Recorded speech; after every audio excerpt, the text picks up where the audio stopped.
So could you briefly introduce yourself? Hi, good afternoon. Good afternoon. I am Mehjabeen. I lead the Women's Economic Empowerment Portfolio for UN Women Tanzania. All right.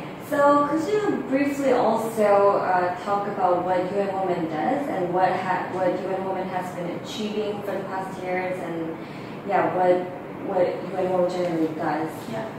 So UN Women looks at the empowerment of women throughout the world.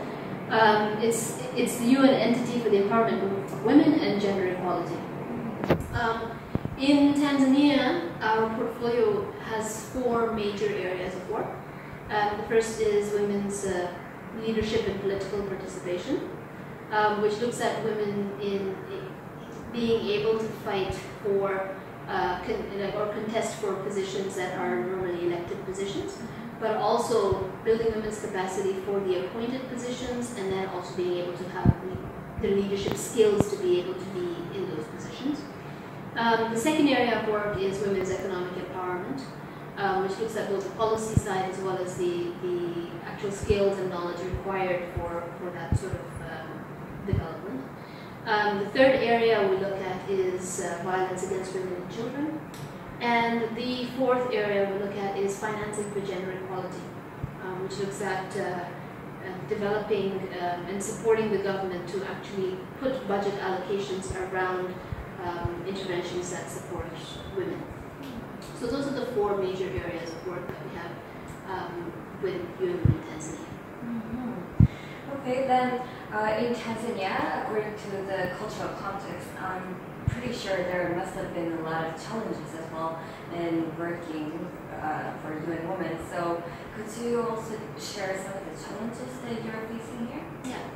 So in Tanzania, I think some of the challenges that we face is a large amount around the social norms and cultural values around what a woman is allowed to do.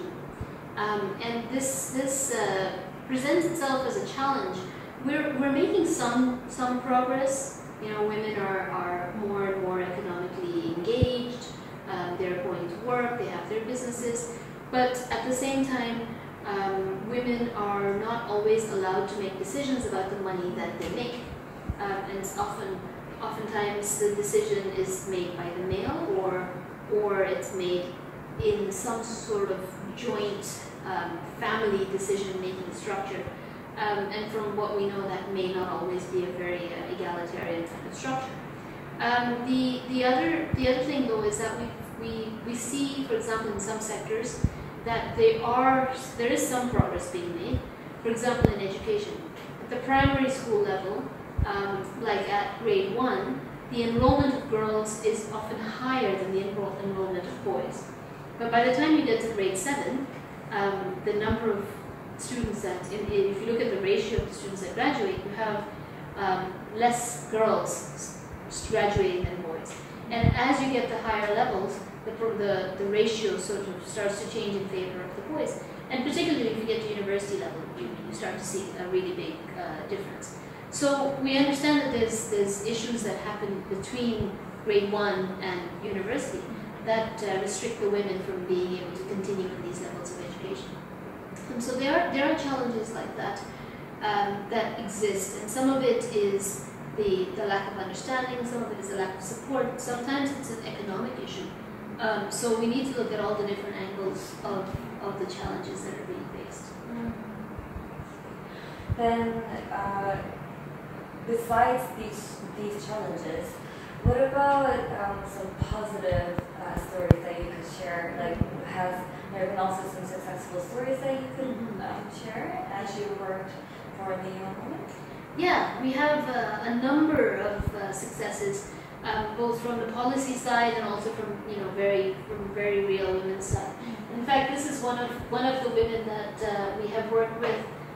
She has never been to school, but has her own business, and through UN Women we have supported adult literacy campaigns and programs, as well as financial literacy, and then we provide training on entrepreneurship and access to finance, and understanding the regulatory environment of how to register your business and tax requirements, etc.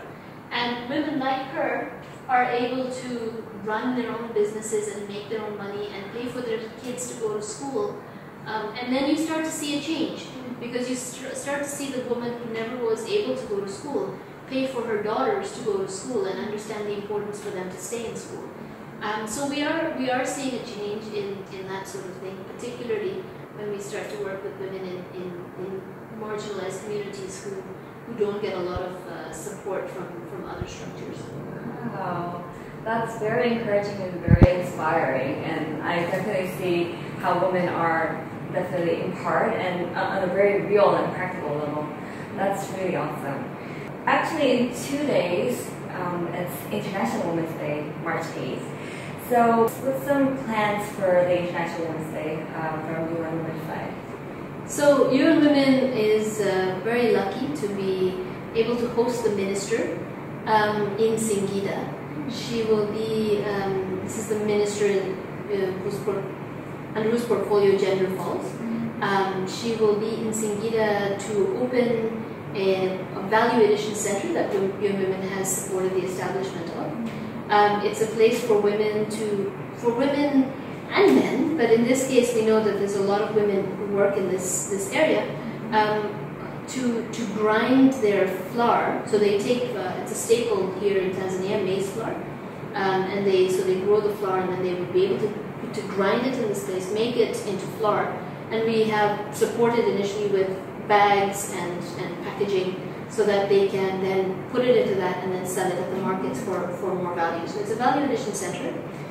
We've also supported the women in this area to be trained in entrepreneurship skills, understanding the requirements of the Food and Drug Authority and the Tanzania Bureau of Standards, so that they can meet the requirements to be able to have their products be sold, for example, in a supermarket, as opposed to informally trading in normal markets. So we are very honored to have the minister go to our center and see it and launch it, officially open it on International Women's Day. That's really something to watch. Okay, then where do you see these women of Tanzania especially experience in maybe 10 years of time? Where do you see them? I think in 10 years we have a good opportunity. I think generally we, as Tanzania, we have a vision of becoming a middle-income country by 2025 and a country that's based on industry. And we feel that more and more the government is recognizing that this goal will not be able to be attained without having 50%. If you leave behind 50% of your population, it will be very difficult to get there. So if the government, the men, the stakeholders, the communities can actually change the mindsets and really be able to empower women to move into these positions and take them along, then we are in a very good place to be able to reach our vision of Vision 2025, which is the official vision, but also in line with the Sustainable Development Goals of achieving 50-50 by 2030. So for Tanzania, we have an advanced deadline of 2025 to be able to reach there. But yeah, if we continue in the way that we're going and to keep the priority and the focus on women and understand that without their economic empowerment we would not be able to reach the goals, then we are in a very good place. Oh, wow. Yeah, so definitely it's very encouraging to see how women are actually changing from the small levels, but also which this can actually lead to a societal level of change as well.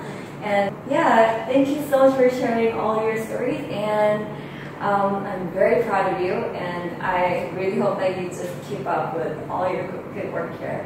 Thank you so much. Thank you.